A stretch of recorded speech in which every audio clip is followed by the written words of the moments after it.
আসসালামু আলাইকুম সম্মানিত দর্শক সকলকে জানাই স্বাগতম।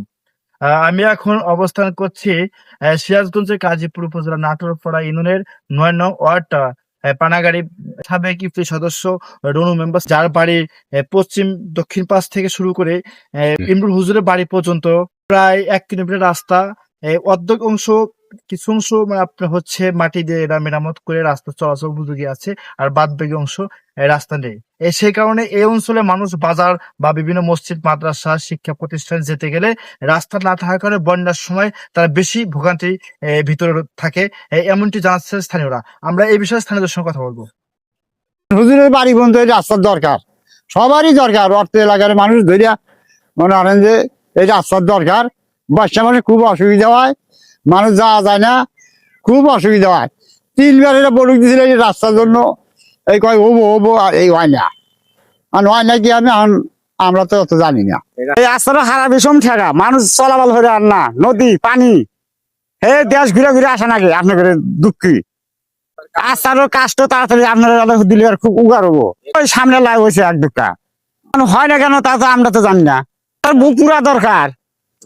ক্লাস 5-এ আমরা নাল দিয়ে পার হয়ে ঘোরা, তারপর সাঁতার কেটে এরকম। আমরা স্কুলে যেতে পারি না, অনেক ছেলে মেয়ে আছে তারা বন্যার সময় স্কুলে যেতে পারে না, তাদের স্কুল কমে যায়। রাস্তাটা হইলে আমরা একটু স্কুলে যেতে সুবিধা হইতো। আমাদের এই রাস্তার দরকার। এই রাস্তাতে আমরা গাড়ি নিতে পারি না।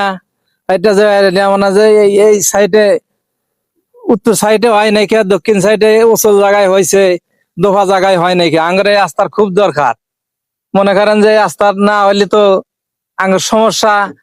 আবাদ বাসাত নিতে পারি না, কোনো গাড়ি ঘোড়া নিতে পারি না, তা বাদে স্কুলে ছাত্ররা যাইতে পারে না, আমরাও যাইতে পারি না, গাড়ি তো বন্যা। এই রাস্তা অল্প কিছু হয়েছে, আর সব পুরাহানি বাদি আছে। এই রাস্তা করে না, বহুত দিন হয়ে গেল। এই রাস্তা এই হারে না, কাজ করে না, কাজ করে না। তাহলে আমগুলো স্বল্প স্কুলে যাবার পারে না, এই কষ্ট জায়গা বন্যার সময় আসলে পারে। গাড়ি আছে, গাড়ি ঘোড়া চালাবার পারে না, যে গাড়ি নিয়ে আরেক পাড়া থি আসার নাকি। বন্যার কয়েক মাস ওই আরেক কানে থি আসা নাই, আবার সেখানে কারেন্ট বিল দেওয়া নাকি, দিয়ে তারপরে চার্জ দেওয়া নাকি। সেই রাস্তাটা কি আঙুর কি ঠেকা না নাকি দরকার না? অবশ্যই দরকার আছে নাকি। সমস্যা মানে বানের সময় ভেঙে ভেঙে যায়, তারপর আছে গাড়ি ঘোড়ার কোনো পথ নাই। এটা হলো বেশি সমস্যা, মাল মুল নেওয়া যায় না। বন্যার সময় আনবাই বুড়া দেয়া, গামছা বিন্দা হাইতে হইতে। হ্যাঁ দর্শক, আমি এখানকার স্থানীয় ছাত্র বা কৃষক, গাড়ি চালক সব বিভিন্ন ব্যক্তির সঙ্গে কথা বললাম। তারা কথা বলে যেমনটি জানিয়েছে, আপনারা শুনতে পারলেন যে তাদের দাবি দীর্ঘদিনের এই রাস্তাটি কিছু অংশ হওয়াতে তারা যেটুকু সুবিধা ভোগ করতে পারছে, কিন্তু বাদ বাকি অংশটি না হওয়ার কারণে বন্যার সময় তারা ভোগান্তি নিয়ে এখান দিয়ে ভেলা বা নৌকাত করে তাদের গন্তব্যস্থলে যেতে হয়, যেমন বাজার, মসজিদ, মাদ্রাসা বা আপনার শিক্ষা প্রতিষ্ঠান যেতে হয়। এখানকার ছাত্র বা আপনার গাড়ি চালকটা যেমনটি জানিয়েছে, আপনি শুনতে পারলেন।